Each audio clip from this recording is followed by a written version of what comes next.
2019년 11월 제넥신 대표이사로 복귀한 성영철 회장은 제넥신의 기업 가치가 제대로 평가받으려면 사람들이 피부로 느낄 만한 한방이 있어야 한다고 말했습니다.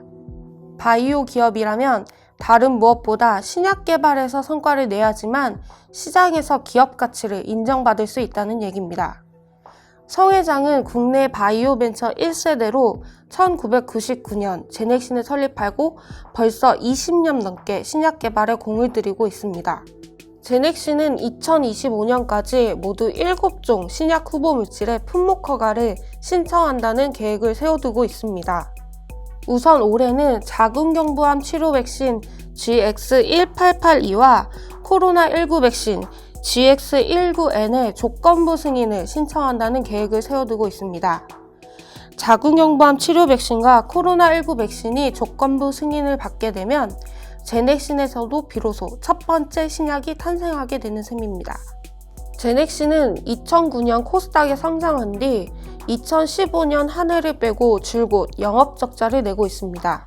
신약 개발은 제넥신의 실적 개선에도 큰 보탬이 될 것으로 보입니다. 제넥신은 DNA 백신 기술과 하이브리드 FC, 이 두 가지 핵심 기술을 바탕으로 DNA 백신 제품과 단백질 치료제를 개발하고 있습니다.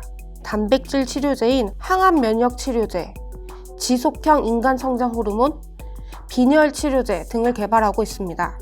자궁경부암 치료 백신은 현재 면역 관문 억제제와 병용 투여하는 임상 2상이 진행되고 있습니다. 제넥신은 면역 관문 억제제를 보유하고 있는 글로벌 제약사와 협업을 적극적으로 추진해 자궁경부암 치료 백신의 상업화에 속도를 낸다는 계획을 세워뒀습니다. 코로나19 백신은 2020년 12월 백신 후보 물질을 바꾸고 임상 1상부터 다시 진행하고 있습니다. 현재 1차 환자 투여를 마친 것으로 파악되며 제넥신은 3월 안에 임상 1상 결과를 확보한다는 목표를 정해두고 있습니다. 제넥신은 신약 후보 물질을 꾸준히 늘리고 글로벌 제약사와 협력을 강화한 덕분에 모두 24건의 임상 연구를 진행하고 있지만 신약의 부재는 아무래도 아쉬움이 클 수밖에 없습니다.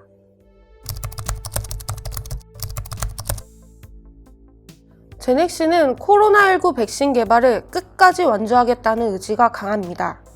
국내에서도 곧 글로벌 제약사들이 개발한 코로나19 백신의 접종이 시작되지만 시장은 여전히 제넥신의 코로나19 백신 개발 상황에서 눈을 떼지 않고 있습니다. 성영철 회장은 누구나 안심하고 맞을 수 있는 코로나19 예방 백신을 개발하는 것이 무엇보다도 필요하다며 처음 계획했던 것보다 임상 3상 진입 시기는 조금 늦어질 수 있겠지만 우수한 백신으로 보답하겠다고 말했습니다. 하지만 제넥신이 과연 코로나19 백신을 개발할 수 있을지, 개발에 성공한 뒤 시장에서 경쟁력을 확보할 수 있을지를 두고서는 의견이 분분합니다.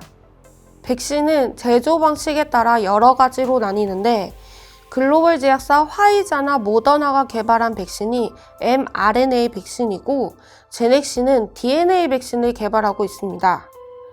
제넥신은 새 백신 후보 물질 GX19N이 향후 더 복잡한 형태로 발생하는 변이 또는 변종 바이러스에도 더 대응할 수 있을 것으로 보고 있습니다.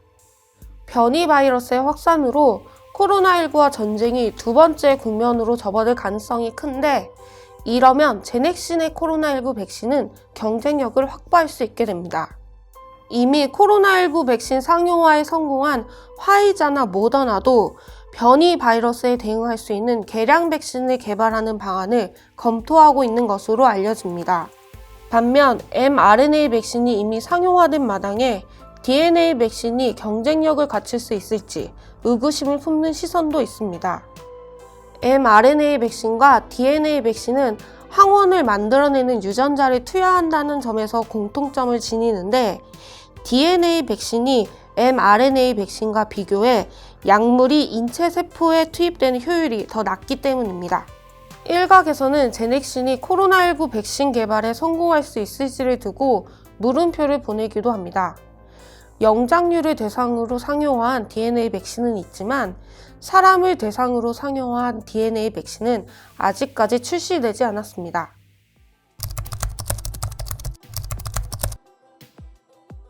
제넥시는 본업인 신약 개발에서 진전이 없는데 전략적 투자로 수익을 내는데 너무 힘을 싣는 것 아니냐는 의견도 바이오 업계에서 나옵니다. 제넥시는 2020년 3분기에 연결 기준으로 매출 68억 원, 영업손실 118억 원, 순이익 343억 원을 냈습니다.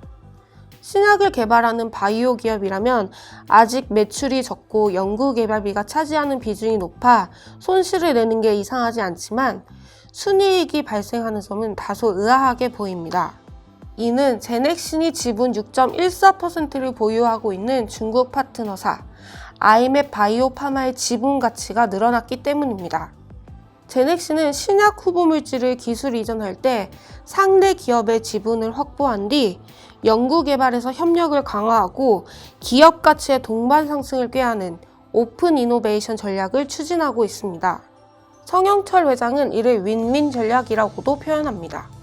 성영철 회장은 2020년 12월 미국 바이오 벤처 전문 투자 회사인 터렛 캐피탈과 기술 이전 계약을 맺을 때도 계약금으로 터렛 캐피털의 연구개발 자회사 이그레 테라퓨틱스의 보통주 100만 주를 받았습니다. 성영철 회장은 제넥시는 오픈 이노베이션을 통해 혁신 제품들을 기술 이전하고 그 대가로 파트너사의 주식을 보유해 가치를 증가시키는 윈윈 전략을 구사해 왔다며 연구개발 및 임상시험에 관한 전략적 협력관계를 구축해 기술의 가치를 키워나가겠다고 말하기도 했습니다. 제넥시는 이 밖에 제넨바이오, 바이렉스, 코스온, 네오이문텍 등 중소바이오 벤처의 지분도 보유하고 있으며 이들 지분 가치는 대략 4천억 원에 이를 것으로 추정됩니다. 신약 개발에 적어도 10년 넘는 시간, 수조 원 넘는 돈을 쏟아부어야 한다는 점에 비춰볼 때 성영철 회장이 바이오 기업이 연구 개발을 지속할 수 있는 한 가지 방안을 마련했다는 평가도 나옵니다.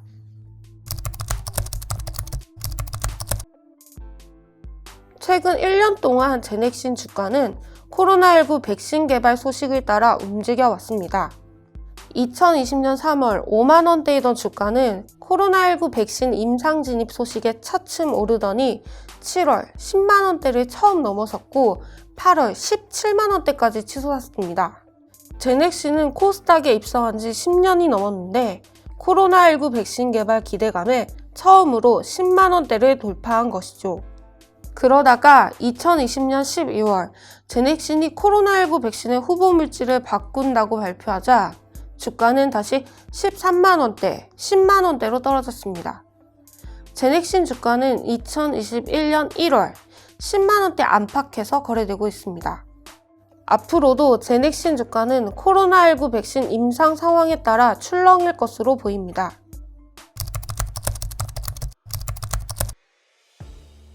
성영철 회장은 1999년 포스텍 교수로 재직하던 시절 직원 3명과 함께 학내 벤처를 꾸리고 신약 개발에 뛰어들었습니다. 연구라는 일이 단순히 실험실 안에서 끝나지 않고 사회에 기여할 수 있는 가치를 만들어낼 수 있다고 봤기 때문입니다. 코로나19 백신 개발에 뛰어든 것도 공익을 위해서라고 말합니다. 성영철 회장은 돈을 벌려고 백신과 치료제 개발에 뛰어든 게 아니다. 어려움을 극복하는 데 기여해야 하지 않겠냐고 말했습니다. 본인과 가장 잘 어울리는 곳은 연구실이라고 스스로를 평가하지만 제넥신을 20년 넘게 안정적으로 이끌었다는 점에서 그의 경영 능력을 높이 사는 시선도 적지 않습니다.